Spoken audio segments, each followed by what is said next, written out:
Hello everyone, this is Govind Singh Negi and welcome to my channel Economics with Govind sir. So student, today we are going to discuss the topics that is indifference curve analysis. In yesterday class we have also discussed about the what is indifference curve. Indifference curve क्या होता है उसके बारे में हमने आपको एक rough example बता रखा है। यूटिलिटी के बारे में भी हमने आपको एक एग्जांपल बता रखा है। अब हमारा जो टॉपिक्स उसके आगे बढ़ेगा कि इंडिफरेंस कर्व कैसे काम करता है। तो इंडिफरेंस कर्व को जब हमने लास्ट वीडियो में आपको बता रखा था कॉम्बिनेशन ऑफ टू गुड्स, यहाँ पर हमारे पास दो गुड्स का वो कॉम्बिनेशन बन रहा था इंडिफरेंस कर्व। ये हमारी वाई एक्सिस रखा हुआ है, ये एक्स एक्सिस रखा हुआ है। इसका नाम हमने गुड वाई बोल दिया है, इसका नाम हमने गुड एक्स के नाम से इसे जाना हुआ है और ये बन रहा था हमारा इंडिफरेंस कर्व। इंडिफरेंस कर्व को जानने से पहले हमें समझना पड़ेगा कि इसका कॉम्बिनेशन बनाना है। तो हम क्या करते हैं, एक टेबल बनाते हैं जिस पे हमने एक तरफ बोला हुआ है कॉम्बिनेशन एक तरफ रखा हुआ है हमने गुड एक्स और एक तरफ रखा हुआ है गुड वाई। तो तीन चीजें। अब कॉम्बिनेशन में जैसे कि क्या हुआ कि हमने कॉम्बिनेशन बना रखा है, गुड एक्स को मान लो 1 कंज्यूम कर रहे हैं और गुड वाई को कितना कंज्यूम कर रहे हैं, 20 कंज्यूम किया जा रहा है। अब ये देखो 1 2 3 4 5 मान लो की बात चल रहा है 2 4 6 8 10 12 14 16 18 इस हिसाब से चल रहा है। तो जब हमने एक गुड्स को 1 कंज्यूम करते हैं तो दूसरा वाला गुड्स का जो लेवल होता है वो बहुत ज़्यादा होता है, इसलिए हमने उसको एक एग्जांपल मान लिया 20। अब सपोज मान लो हम क्या करते हैं, x को एक और यूनिट कंज्यूम करते हैं। तो x को क्या किया, 1 से 2 कर दिया। तो जैसे ही हमने x को बढ़ा रखा है तो y को जो हम ज़्यादा सेटिस्फेक्शन दे रहा था हमें पहले, तो क्या होता है वो थोड़ा सा कम हो जाता है। कम का मतलब क्या हुआ कि हमने इसको क्या कर दिया, जैसे इसका एक यूनिट बढ़ा रखा है तो इसका जो डिमिनिशिंग बना वो कितना बन गया, 14 लिख दिया। तो हमने कितना डिमिनिश हो रहा है, 6 का। तो इसी को हमने लास्ट वीडियो में भी आपसे बता रखा था, law of diminishing marginal utility. मतलब जैसे जैसे हम एक कंजप्शन बढ़ाते जाते हैं, मान लो हमने तीसरा यूनिट रखा, एक यूनिट और कंज्यूम करते हैं एक्स का, तो वाई का क्या हो जाएगा, और कम डिमिनिश हो जाएगा। मतलब कम तो होगा लेकिन कम का लेवल भी और धीरे धीरे क्या बनते जाएगा, कम बनते जाएगा।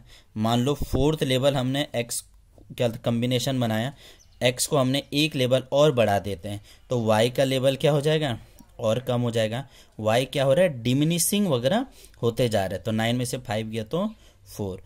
फिर से हमने एक लेवल और बढ़ा रखा है, 5 लेवल पे पहुंच गए हैं तो 5 से क्या हो जाएगा, 2 बन जाएंगे, यानी और ज़्यादा डिमिनिश हो जाएगा। और एक और लेवल बढ़ाते हैं, मान लो एक एग्जांपल की बात बोल रहे हैं, तो 6 को रखा हमने, छठा लेवल कंज्यूम किया तो ये यहाँ पर क्या हो जाएगा, 1।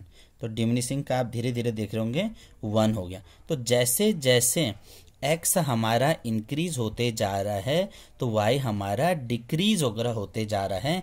इसी कॉन्सेप्ट को बोला जाता है MRS XY, यानी कि मार्जिनल रेट ऑफ सब्स्टिट्यूशन।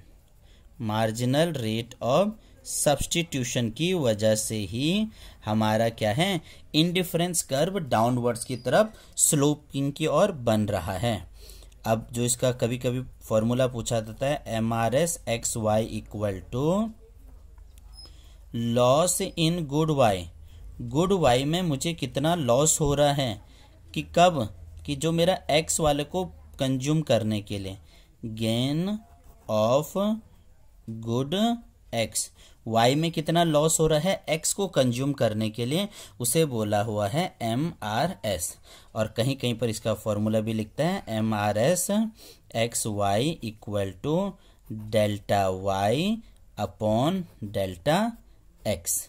तो ये आपको जैसा पूछा जाएगा आप उस हिसाब से अपने एग्जाम में उसको फिट कर सकते हैं, हमारा कॉन्सेप्ट बन जाएगा।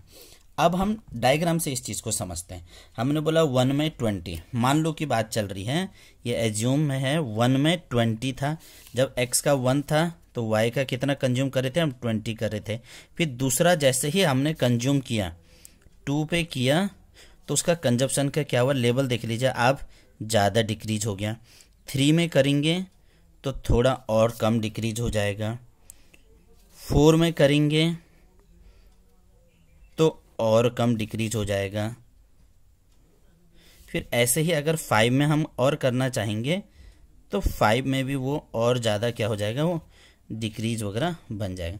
तो आप देख रहे हैं कि पहले में लेवल y का बहुत ज़्यादा डिक्रीज हो रहा है, दूसरे में थोड़ा कम हो रहा है, तीसरे में और कम हो रहा है, चौथे में और कम होते जा रहा है।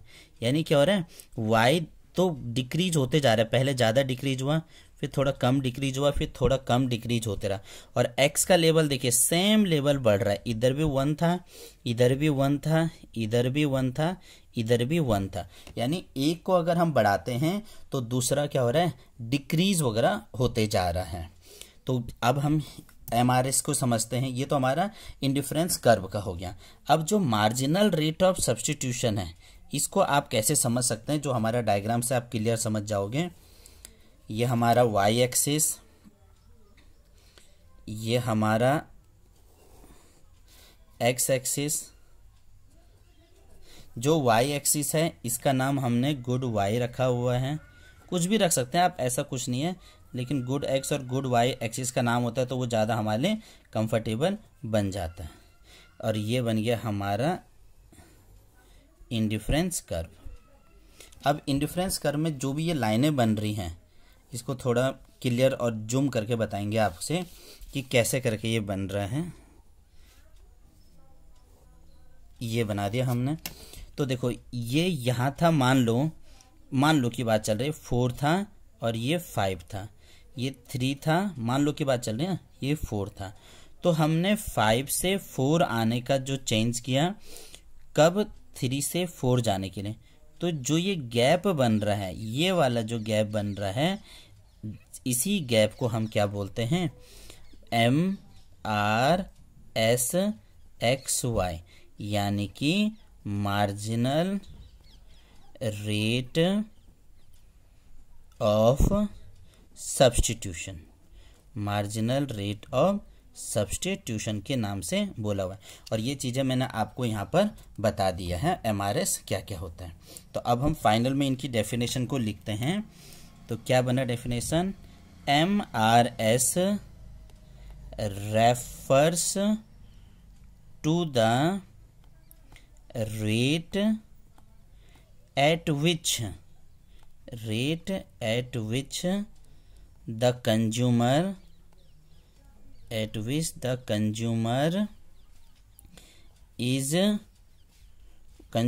is willing to substitute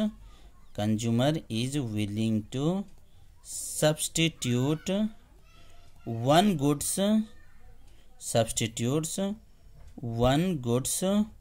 for the other goods।